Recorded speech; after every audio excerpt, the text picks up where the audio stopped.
Hi, my name is Ben Lyons. I've been a realtor for almost 25 years here in San Juan County, and today I want to talk with you about RPAC and its importance.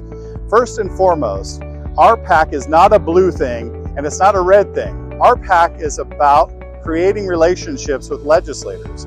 Why do relationships matter? Because relationships are needed when we face issues as realtors involving property rights. We need those relationships to help us get through and stop legislation that can harm home ownership here in New Mexico. On a local level, a state level, and even across the country, we face issues. And so creating and building those relationships with our legislators on both sides of the aisle are absolutely critical so we can make the changes that we need as realtors. Now, it's not just something that's on the national level or even on the state level. A lot of these changes come from the local level, and I have an example of one that impacted us here in San Juan County.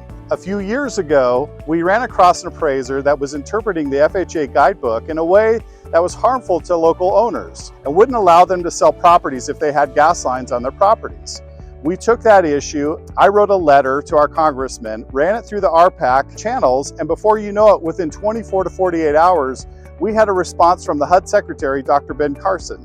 Dr. Ben Carson wrote an actual letter to our congressman of the state and said he would address the issue.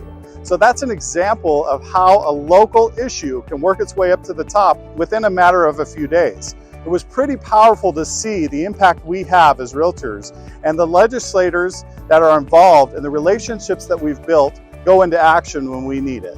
So RPAC's all about relationships, and it doesn't happen overnight. It takes years to build those relationships, and we want to foster and continue to develop those relationships. So when we are facing strong issues that could harm homeowners here locally, on the state level, or nationally, we need to be able to take action, and those legislators help. So RPAC is invaluable to us as realtors. You need to be involved. Think of it as something that's not in the ether, but here locally that you can control and have an impact. And it's really important for you to take those steps as a realtor to be involved in RPAC.